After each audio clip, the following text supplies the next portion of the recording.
From Channel 4 San Diego, this is One-on-One with Jane Mitchell. Mr. Padre, Tony Gwynn. I mean, I love the game. I think that's why you guys are here today, because you love the game. Now immortalized in the National Baseball Hall of Fame. It's hard to describe the aura of greatness and accomplishment here at the beautiful gallery of the National Baseball Hall of Fame in Cooperstown, New York. It is hallowed ground, not with a sense of arrogance, but rather history, respect, and confidence that America's pastime will live on for generations to come. Tony Gwynn is now among those enshrined here as one of the best to have ever played the game.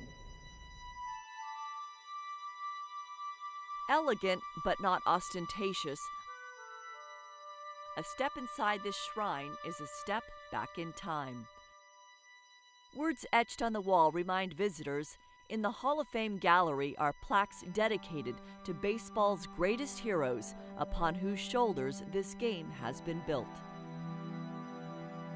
In the grand archway, the first inductees, the class of 1936, includes Ty Cobb, Babe Ruth, and Honus Wagner. Along the walls, bronze plaques with images and words are captivating, like reading a good book. But here, there's a new hero, a new character on every page.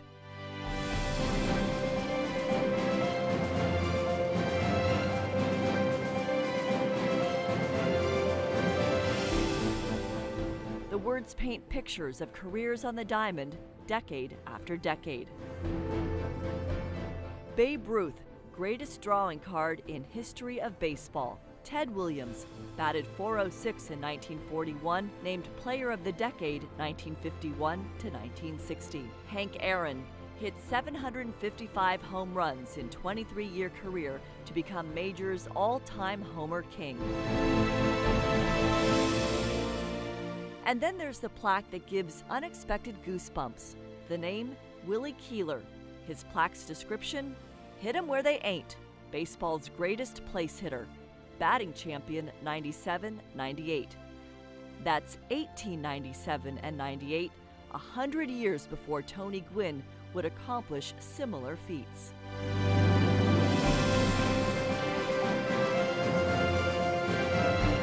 Now, Gwynn joins Keeler and other legends as part of the elite 1% who make it to the majors, who then become brethren in the Hall of Fame.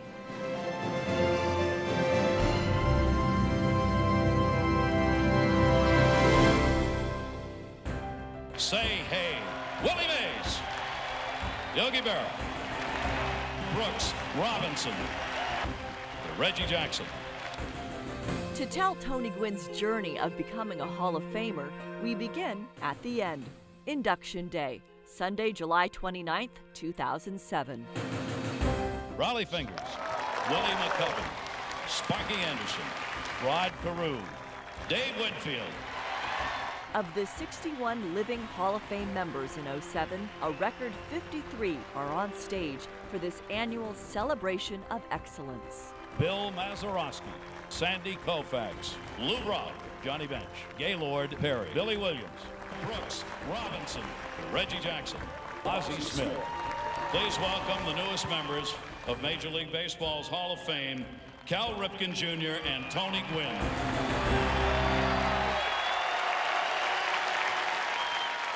With some 75,000 baseball fans gathered at the outdoor Clark Center site, 25,000 more than the last record crowd in 1999.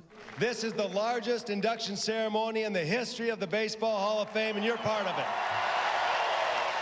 The men behind me are the definition of Hall of Famers. Character, integrity, sportsmanship, and incredible baseball careers. As chairman of the National Baseball Hall of Fame, it's my honor, Tony, to welcome you into our Hall of Fame family. Baseball Commissioner Bud Selig reads his plaque's inscription. Anthony Keith Gwynn, Tony, Mr. Padre, San Diego Baseball Club National League, 1982 to 2001. An artisan with a bat whose daily pursuit of excellence produced a .338 lifetime batting average, 3,141 hits, and a National League record tying 8 batting titles. Consistency was his hallmark, hitting above 300 in 19 of 20 Major League seasons, including .394 in 1994. Renowned for ability to hit to all fields, frequently collecting opposite field base hits between third base and shortstop. Struck out just once every 21 at-bats, a 15-time All-Star, 5-time Gold Glove Award winner, and hit .371 in 2 World Series, 1984 and 1998. Congratulations.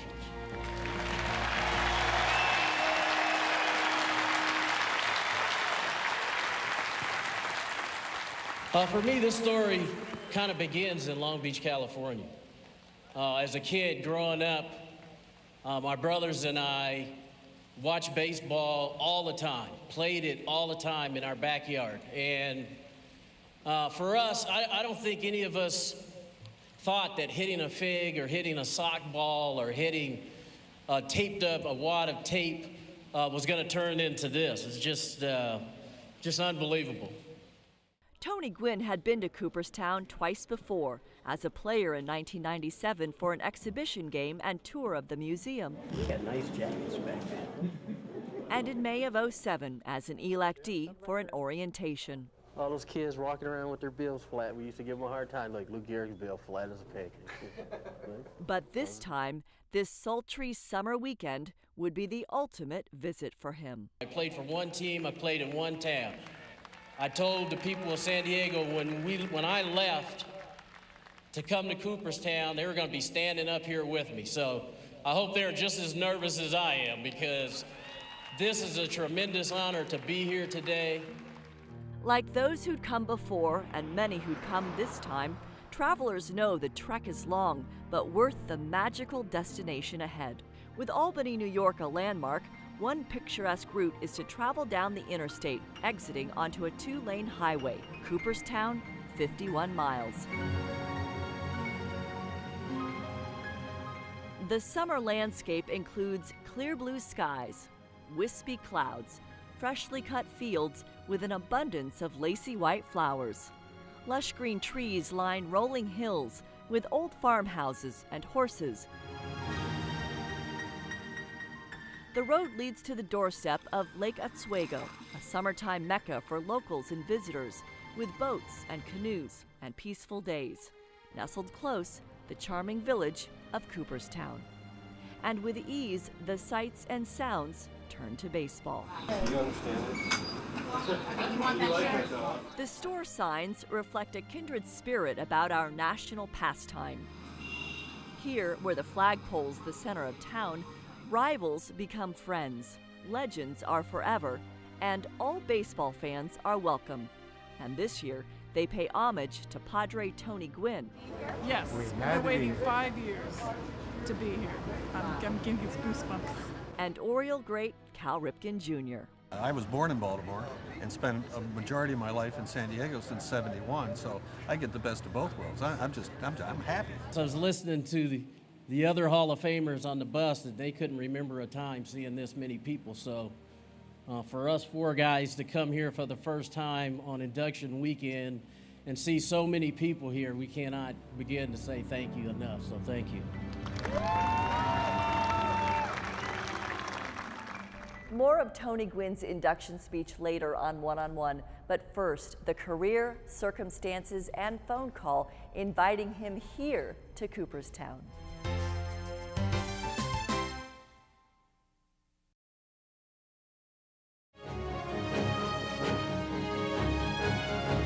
Through 2007, there's never been a unanimous vote for a person on the ballot for the Baseball Hall of Fame. Not even for Babe Ruth, Ted Williams, or Lou Gehrig. But Tony Gwynn with 98% and Cal Ripken Jr. with 99% sure got close. They are elite first ballot inductees and received among the highest number of votes ever, both well above the minimum of 75%, and more than Gwynn could have ever imagined.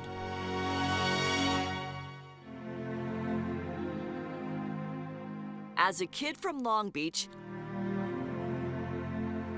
a San Diego State basketball and baseball star, and a young outfielder for the San Diego Padres, Tony Gwynn held the Baseball Hall of Fame in high regard. A place for legends, untouchable, unreachable. I thought it was cool early in my career that I got to play with some guys who I thought were going to be in the Hall of Fame. What a difference 2 decades makes. He's a 15-time All-Star with more than 3,000 hits, 8 batting titles, 5 Gold Gloves, and a career .338 batting average, 17th highest all time. I can't lie, when I retired, I watched every Hall of Fame ceremony from the time I retired until until January 9th, actually, and you know, you just don't know. He retired in 2001, and 2 years later, we sat down with him one-on-one, knowing he'd be eligible for election in 2007. He listened to quotes from Hall of Famers gathered during our 2001 visit to Cooperstown for Padre Dave Winfield's induction. Ernie Banks said he was going to be there when Tony Gwynn comes into the Hall of Fame.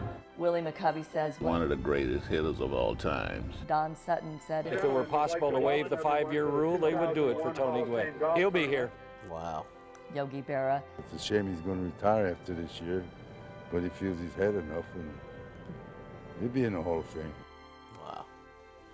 It's nice. It's really nice. It's and I tell people this all the time because, you know, since I retired, I get introduced as future Hall of Famer, you know, first ballot Hall of Famer, all that. We have to wait to see. You know, I dread talking about it because I don't want to jinx myself. Believe me, I want to get into the Hall of Fame, but it's not my call. It's not my call.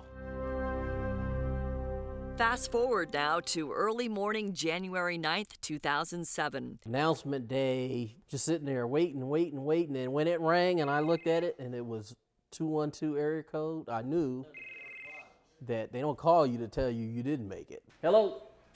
Hello, may I speak with Tony, please? This is Tony. Tony, this is Jack O'Connell with the Baseball Writers Association from New York City. How are you today? I'm good. Tony, I'm calling to tell you that the baseball writers have elected you to the Hall of Fame. Congratulations.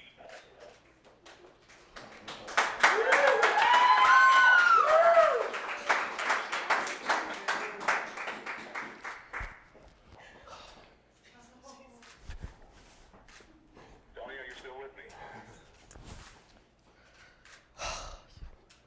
Yeah, I'm here. I'll give you a minute if you need it. Yeah, give me a minute. I understand you're feeling, pal. Being called a Hall of Famer is just truly more than I ever could have imagined. So, and I love you guys too. His late father imagined it. Charles long believed in his son's talent and potential, and by late 1993, while struggling with heart disease, he told Tony he should leave the Padres for bigger opportunities. We argued about it, and I just told him, I said, Dad, this is where I'm supposed to be, you know. And he's like, man, don't you get tired of losing? Don't you want a chance to win a world championship? And I said, yeah, but it's not going to mean as much unless I do it here, you know. And so he was upset that day, and I thought about it. It was a Friday, so I thought about it that weekend, and was going to call him back, and, you know, again, try to explain to him the virtues of, you know, playing in one city and stuff, and we lost him that Saturday. Out of this whole 20 years, 25 years now of playing baseball and going through some ups and downs and struggling and, you know, having success, that sucks the most, not picking up the phone that day and, you know, maybe an hour later, a couple hours later, just picking up the phone and calling him. But now knowing that dimension of his loss, we better understand his reaction to this question back on announcement day. I know you're all about heart and soul in your family, and I think people would be interested to know how you're feeling, what you think your dad would be thinking right now.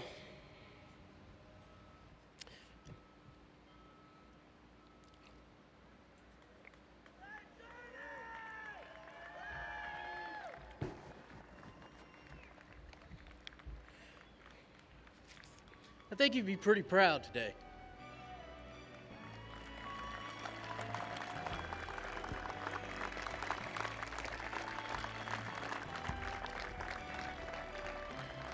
I think he'd be pretty darn proud.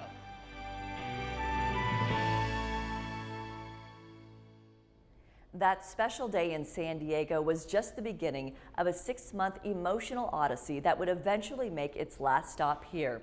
The hectic schedule and being honored coast to coast is all coming up next on this special edition of One-on-One from Cooperstown.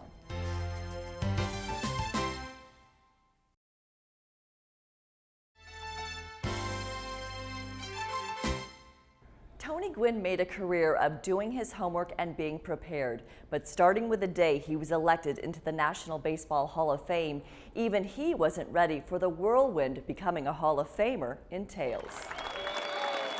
That beautiful sunny day at Petco Park is part of the blur of January 9th, 2007 for Tony Gwynn.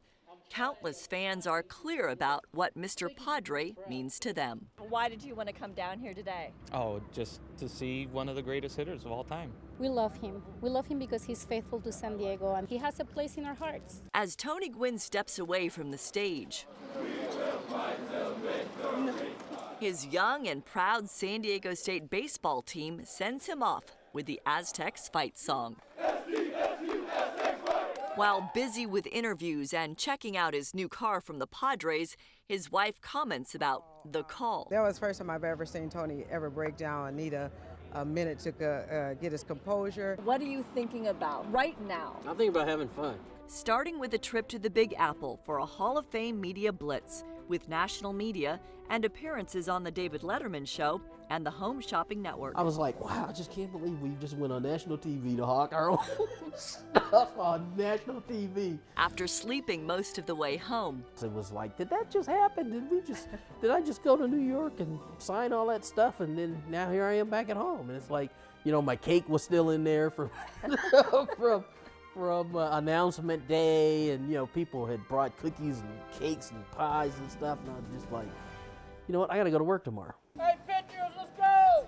Not surprising to his coaches and team. Hammer, you gotta touch the bag! This is his heart. I mean, he grew up around here and he went to school here, and I mean, this is his love now, and I know he left his game behind, and it's nice that he's in the Hall of Fame, and it's nice to see that he still cares about us and gets back here in a matter of time. So.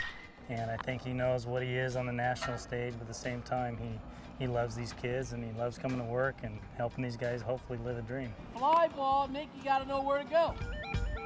It's Saturday, March 9th, 2007.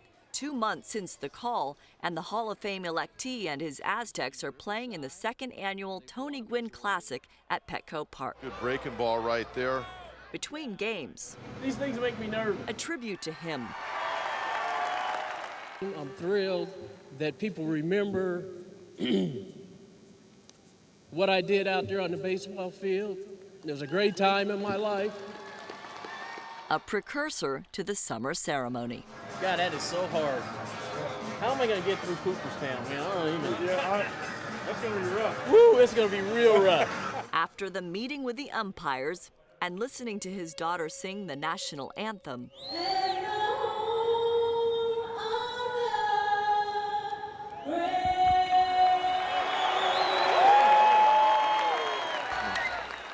Coach Gwynn has a job to do. Green to first, and on Tony Gwynn's night, his players come up big, and they win it for the coach. Still, the induction speech is a daunting task. We'll get it done. We'll get it done. You'll deliver. I hope so, because if I don't, I'm going to hear about it. Trust me, I'm going to hear about it forever. So, he's preparing. Every day I write down something. You know, somebody I need to thank, somebody who needs to be remembered. He keeps his speech under wraps as the spring unfolds, and a proud city and team celebrate his journey with a countdown to Cooperstown at the ballpark. In May, his Aztec team is out of contention for the NCAA postseason tournament. But the silver lining, he's able to travel back to San Diego in time to see his son play. And so that brings up Tony Gwynn Jr. Tony Jr. had been called up to the bigs with the Milwaukee Brewers. Can't tell you what a rush it is to see him sitting down there, man. It's pretty awesome. By July 19th, it's Tribute to Tony weekend. Gwynn makes his Major League debut July 19th. Hey, that's 25 years ago today. 25 years. With the ballpark decorated with brown and yellow bunting, Padres colors his rookie season, and the countdown number down to single digits. Jerry will now unveil the Tony Gwynn Wheaties box. Saturday, an on-field ceremony before the historic unveiling of the 9-foot Tony Gwynn statue behind center field at Park at the Park. A statue that will be in this city for this generation and all the generations to come.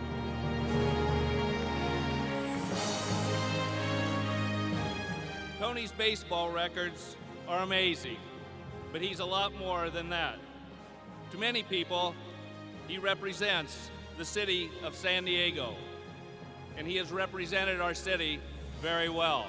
We're lucky, and I mean all of us, San Diegans, Aztecs, Padres, that Tony Gwynn chose to make this city his home 30 years ago. Congratulations, Tony, on your election to the Baseball Hall of Fame. Ladies and gentlemen, Tony Gwynn.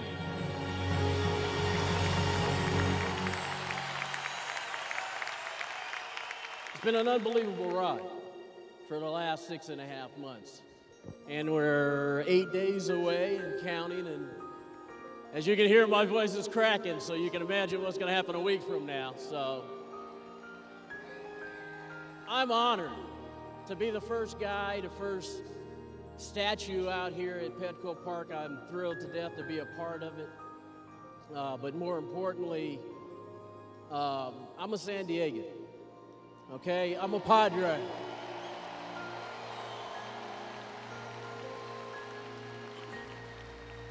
Five, 4, 3, 2, 1.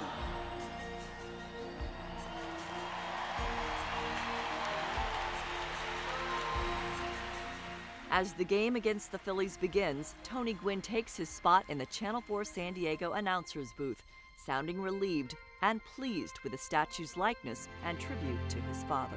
That phrase was, if you work hard, good things will happen. And that was on, they put that on the back of the statue. And, you know, I was at the front looking at it, and then when you see that on the back, it's Charles Gwynn Sr. underneath. It really meant a lot. Over the years, the Padres have commemorated significant moments in Gwynn's career, joining the 3,000 hit club, retiring from playing, inducting him into the Padres Hall of Fame, retiring his number now perched atop the batter's eye in center field, and naming a street Tony Gwynn Drive alongside the team's new ballpark, which he helped champion. And now a statue the week before his induction. I've been to Cooperstown, but to think that, you know, people thought I was good enough to be with him, I can't even. It's not going to hit you until you get there. While he finalized his speech and packed his suitcases, Cooperstown and the Hall of Fame prepared for the big induction weekend, including taking some Gwynn items from around the museum and placing them in this special case on inductee row. That's next on One on One. Plus fans, peers, and Hall of Fame greats talk about Tony Gwynn, number 19.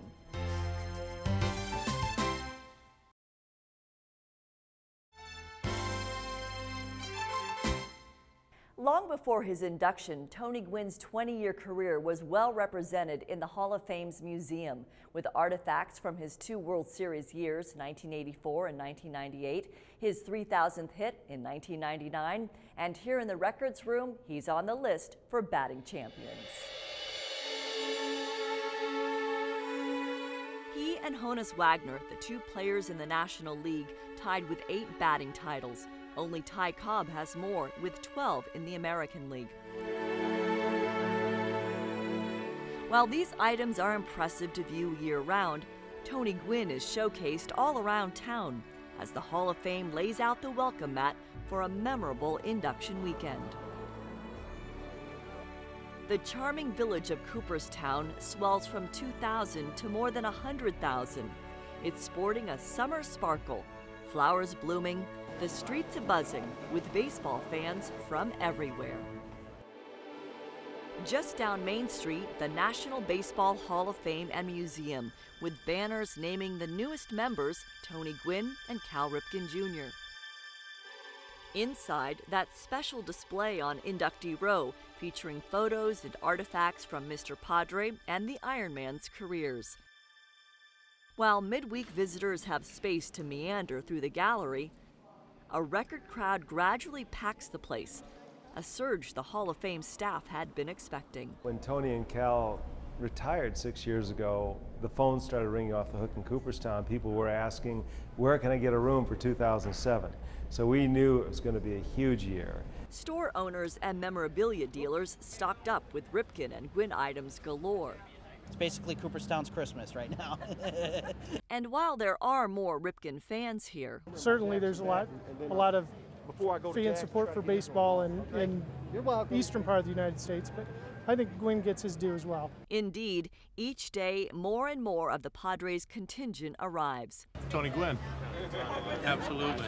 We've followed his career all the way from San Diego State, all the way through the Padres organization. It's just been a great time. Good things happen to good people, and this is just great for him. Couldn't miss it. I absolutely would not miss it at all.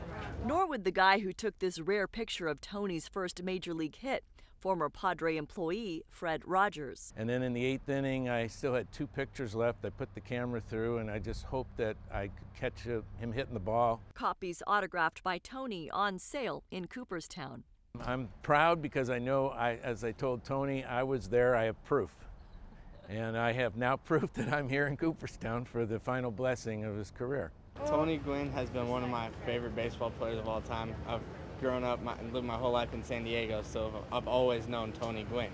And so him getting inducted into the Hall of Fame is just really great. When he announced his retirement, we started talking about going to come back for whenever it happened. So many reasons to travel here to celebrate. I'll never forget the time Tony actually stepped forward. I mean, in today's day and age, step forward and actually meet the fans. And he looked right at my son, came up to him, gave him a high five, and that was important. It was important to him. I think that everybody, regardless of what team you root for, respects Tony Gwynn and the person he is and the way he plays the game. Just stop any fan who's not wearing Padres gear.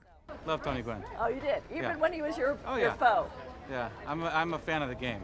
Well, I know that he was a totally excellent baseball player, and he's like the Hank Aaron of San Diego. Total icon, almost like God over there. One of his favorite moments of all time is that home run in 1998 at the World Series. We were at that game, and the Padres were ahead until the Yankees had a great 7th inning and scored 7 runs, and I'm sorry, Tony, it didn't work out for you, but that's okay. He's still a great player. And I think he's good for the game. I mean, I've never heard anyone say anything bad about Tony Gwynn. Sentiments echoed by 2 former Padres in Cooperstown for autograph sessions, Greg Nettles and Goose Gossage. It was a real thrill to watch him play and again, to be one of his teammates. And if anybody belongs in the Hall of Fame, Tony does. The career he had, and to do it with one team like he did is awesome. The fact that he stayed in San Diego when he could have made a gazillion more dollars going somewhere else, but he was loyal to us, which that means a lot to a fan. It really does. While the excitement is building in town, it's a travel day for the inductees. That afternoon, the exquisite Lakeside Hotel Otesaga is ready for the weekend's Hall of Fame guests. It's locked down for security reasons, but granted special access, we're there first when the Ripkens drive up from Maryland. Then when the Gwynn gang arrives on a bus from the airport, after having flown on the Padres owner's jet, including Tony's wife, his mother Vandella, his daughter, other family members, and his brothers.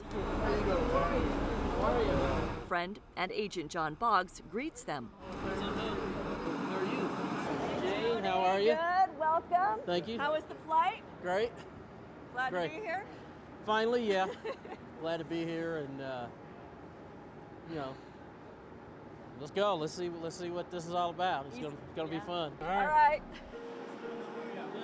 Inside, a piano sets the tone for an elegant, well-choreographed, and busy weekend. As the Gwynns pick up their official name tags and check in, Tony, in jeans, sport coat, straw hat, and Padres logoed shoes, is greeted by familiar faces. yet seems a little overwhelmed. Trying to relax and stuff, so we'll have a good time.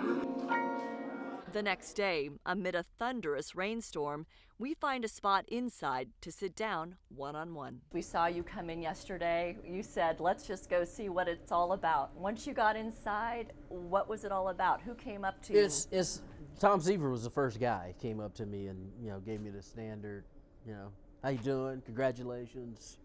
You know, this is going to be great. Your family's going to enjoy it. The Hall of Fame is great. At least as we're taping this right now, I'm calm. I'm calm. I'm actually looking forward to, you know, what's going to happen here this weekend. Earlier that day, Ozzie Smith hosted his Turn 2 charity event, an opportunity to talk about Gwynn with the Wizard and fellow Hall of Famers. When I look around and I try and figure out what it is that's different about the people that are here as opposed to the other thousands of people that play this game, and it's the degree of consistency with which we do what we do.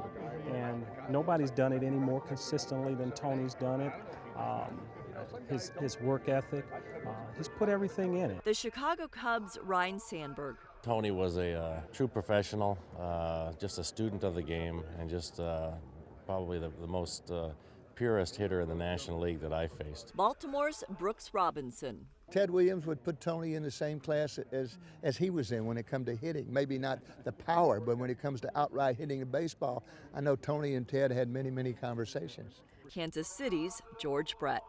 I would always get up in the morning, and regardless of what I was hitting, I'd always look and see what he was doing, and I would use him as a yardstick, kind of, to figure out how I was doing. He was my benchmark, you know? Really? And, well, we were similar type hitters. These guys, a lot of these guys, have no idea how much of an influence they had in my career. You know, we might not have talked, like George Brett, I haven't talked to him that much during the course of my playing career. But anytime if he was on TV, I stopped what I was doing to watch him. You know, Rod Carew has been my idol since whenever, you know. And when they were on TV, I stopped what I was doing to watch him hit. Rod Carew, a line drive contact hitter like Gwynn.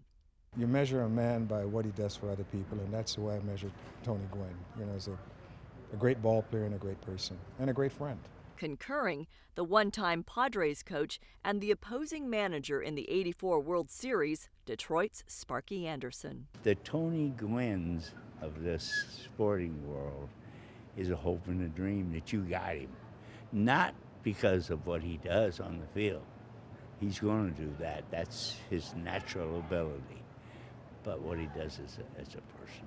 The writers are the ones who vote you in, but it's the acceptance of the guys who are already in there that allows you to relax and really try to enjoy it. And so thus far, been pretty good. They all seem to think I was okay. We've been here since Tuesday, and we've talked to a lot of fans. I talked to Tony this last spring and said, I'm going to Hall of Fame. Yeah, sure you are. So, Tony, we're here, Tony. And I appreciate that because, like I said last week, it's not just about me. I mean, everybody, I'm the guy being honored, but this story's not just about Tony Gwynn. It's about my team, our team, the San Diego Padres, and our city. And the fact that people who are fans of the game, who may have never seen you, but who know you and respect you, that's a good thing, too. Yeah, that's wonderful. Yeah, it is because, it's a byproduct of lots of things, but probably the most important thing is doing it the right way. When you do it the right way, people let you know. They are not afraid to come up to you and tell you, hey, I appreciate the way you took care of your business. I appreciate the example you set for our kids. That means more than, whatever, 1,300 and whatever number runs or 3,141 hits.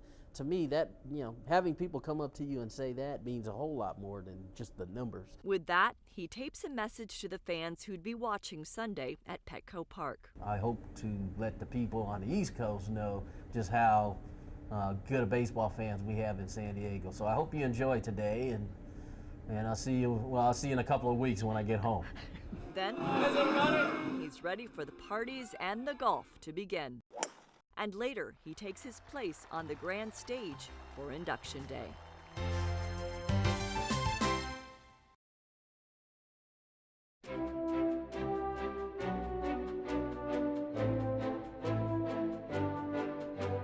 Friday Friday evening, the Otesaga Hotel's front porch is the who's who of Hall of Famers. Very nice, very nice. In cocktail attire, catching shuttles to a private party.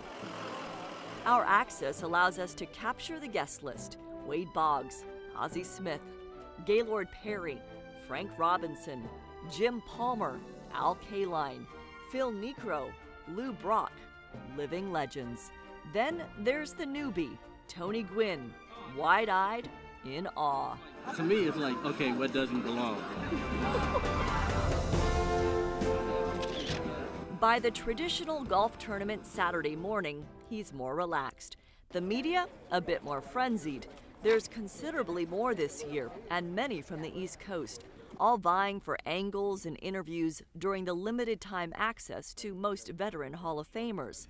Nevertheless, jump in to ask about Tony Gwynn, and the answers come easily. I remember one of my first spring trainings in Yuma, Arizona, playing third base, and Tony hit one to my left, and so I'd move over there, and they'd hit one to my right, and he'd hit down the line, and then I'd play him in, and then he'd hit one over the fence, you know, so there was just too many things to defend. When you talk about pure quality hitters, I mean, he's as pure as they get. Unfortunately, we didn't play against each other much other than spring training, but certainly I saw him on SportsCenter highlights enough to know how well he was doing. I admired his unselfish approach to hitting. If it took a ball to the right side to get it done, if it took a double, if it took a swing for a homer, he had that commitment. Certainly belongs here. I'm just glad of one thing, I never had to face him. We used to go out and watch him feather those little line drives all over the place. And he knew how to play the game. I don't think there's ever been a discouraging word written about that man, because I've met him a few times, the nicest fellow you want to meet, and pretty good hitter too.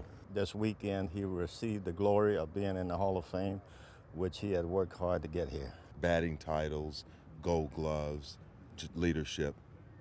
You're welcome, Tony. You deserve it, man. A lot of these guys are saying some good stuff about you out here. That's because you don't hear them behind closed doors like I do. You know, I'm the newbie, I'm the rookie, and so it's really weird to be 47 years old and be treated like a freshman again. And all I can do is take it. I just got to take it, and whatever happens, happens. As he continues his game, I can't tell you how much fun we've had. We just, it's just being out here and seeing the fans. Those fans, Tony, wait for him along the roadside. Thank you, Mr. Gwynn. On the back nine. I gotta go. Thank you.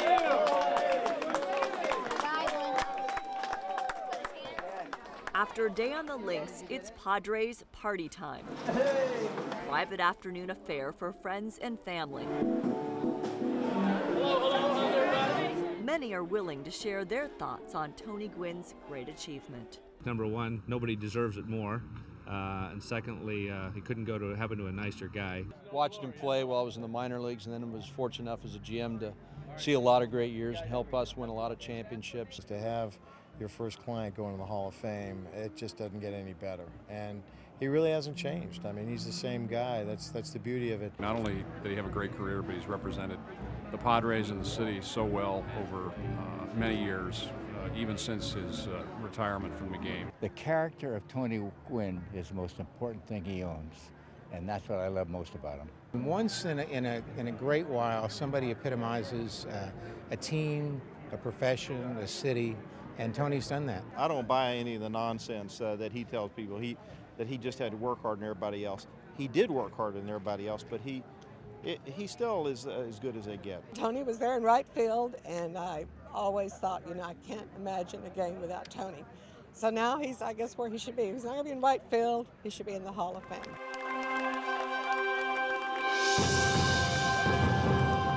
And that night, on their way to a dessert reception, Hall of Famers arrive by trolley.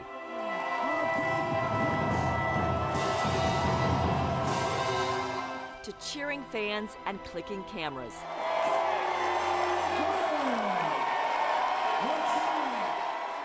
A red carpet evening before a day Tony Gwynn will never forget.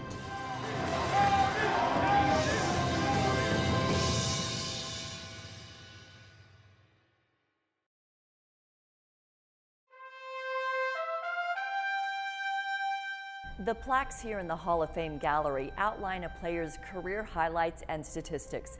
What they don't generally detail is who they were as a person, how they went about their baseball business, and what they had to choose, battle, or resist to get here. Tony Gwynn and Cal Ripken Jr. are the first to be elected from the so-called steroid era, two men never associated with baseball's blemish.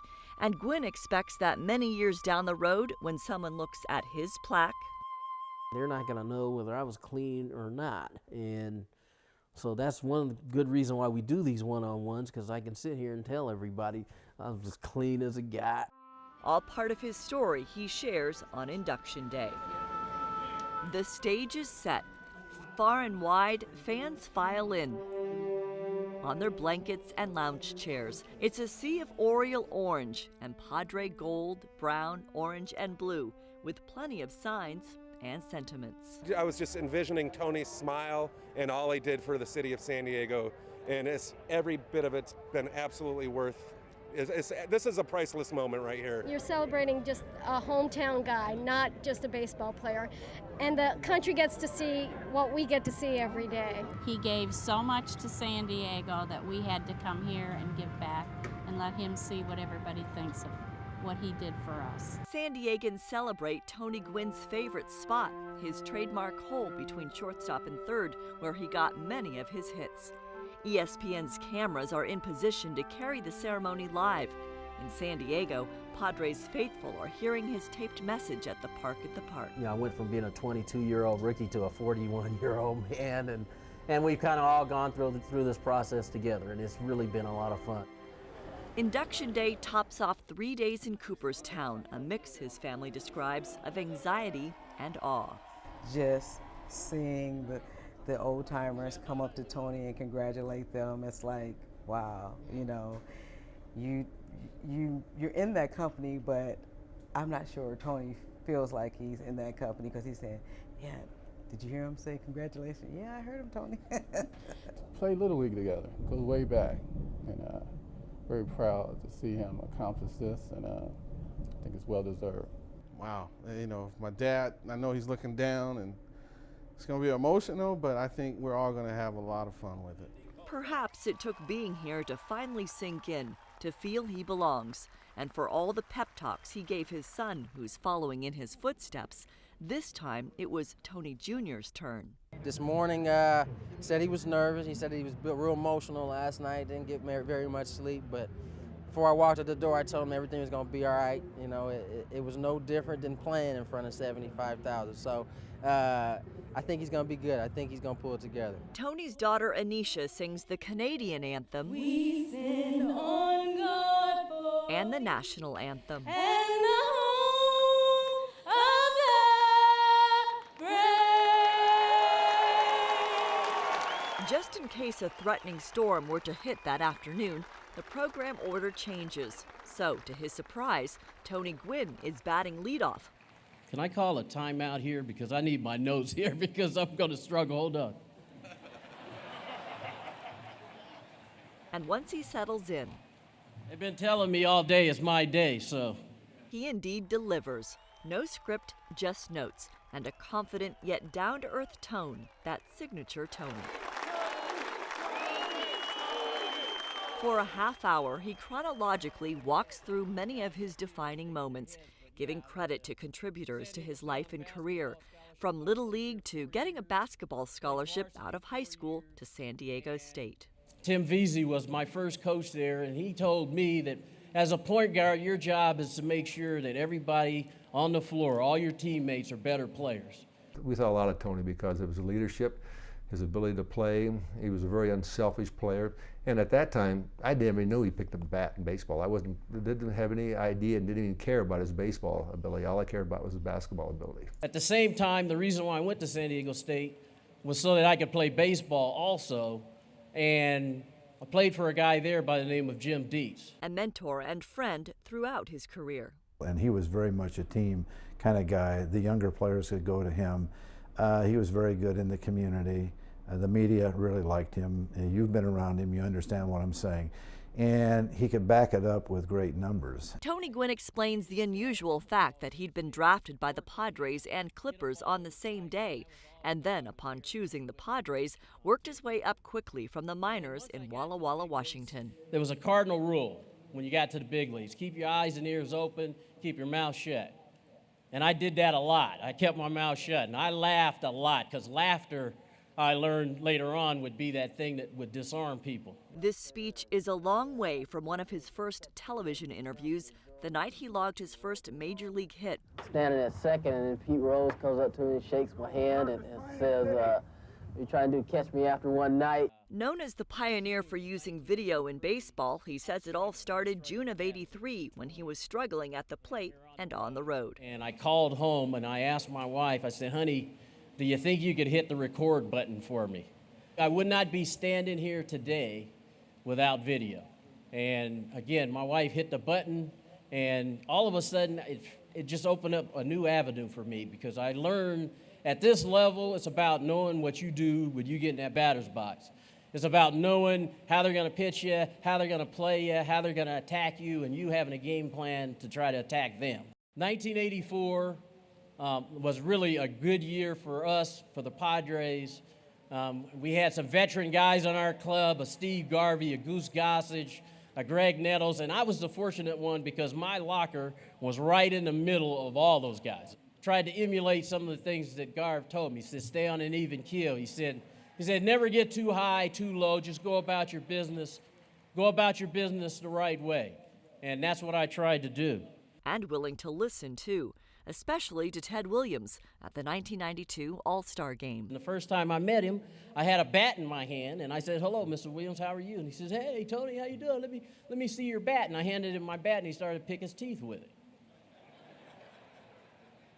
He started to pick his teeth with it. And if you're worth your salt as a hitter, your mind starts to race, it starts to tick. And really, what Ted made me do, he really made me think about the art of hitting a baseball.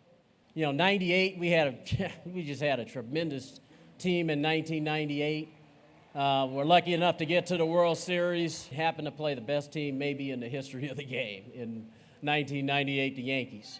I never really looked at what I did as being anything special. I mean, I love the game. I think that's why you guys are here today, because you love the game.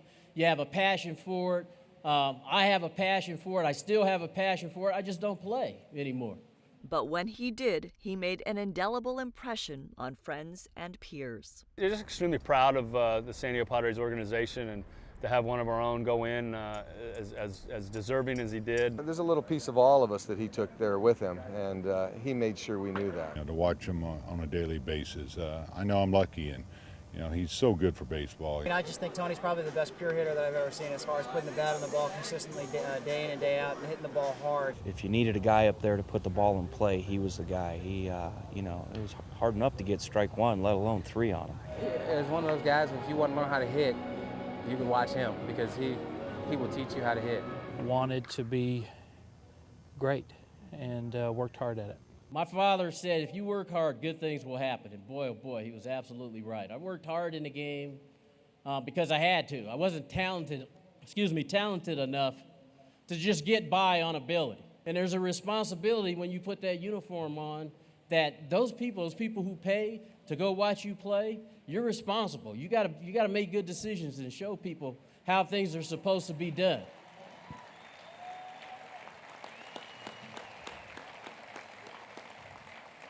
I'm proud as heck to be a San Diego Padre. I played for one team, I played in one town. He's appreciative of the Padres organization and his supportive family, including his mother, who didn't feel well, so stayed at the hotel. So, Mom, I know you're watching on TV. I love you. Thank you for coming. Don't feel bad about not being here. We love you, and I'm glad you can make the trip with us.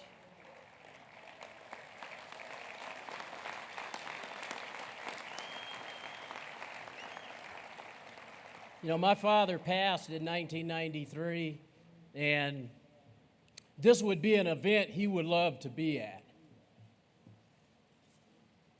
He would love it. And then my family, my wife, who, again, I would not be standing here today without her. Honey, I love you. Thank you.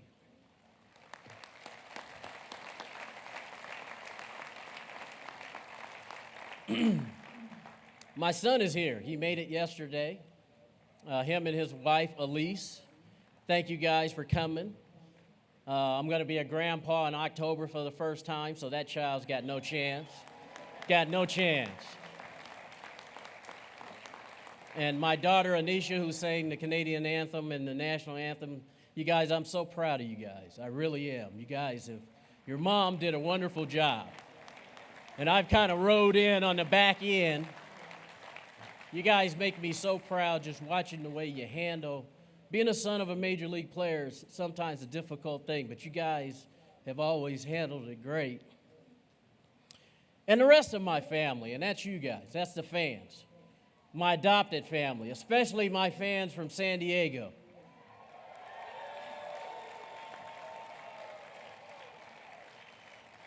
You know, it was 20 years, and we had a blast. I had a blast. I truly enjoyed it. But it wouldn't have been nearly as much fun if you hadn't been as supportive as you were. So I say thank you to all of our fans sitting at Petco Park in the morning. Thank you. To the fans who've made the trek, thank you. To the fans who are here to see everybody, I say thank you, because you know what? For the rest of my life, when I come here to the Hall of Fame and I look out and I see as many people as I see here today, I can say in our first time here, our first Hall of Fame weekend, the people were lined up way, way back to the trees. So thank you, everyone. Thank you very much. I really appreciate it. Thank you.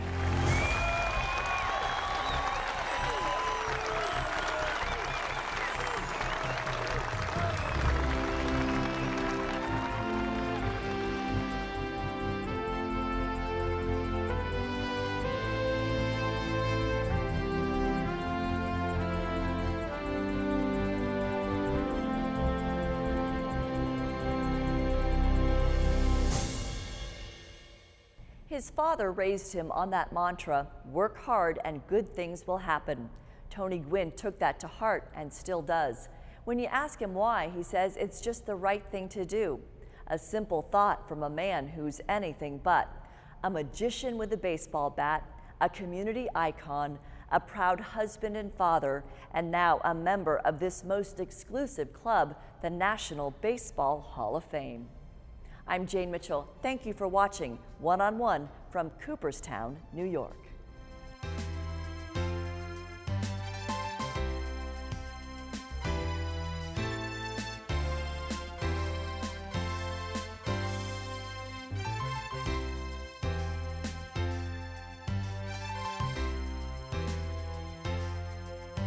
Stay with Channel 4 San Diego for more exciting, unique local programming. Channel 4 San Diego, not available on satellites.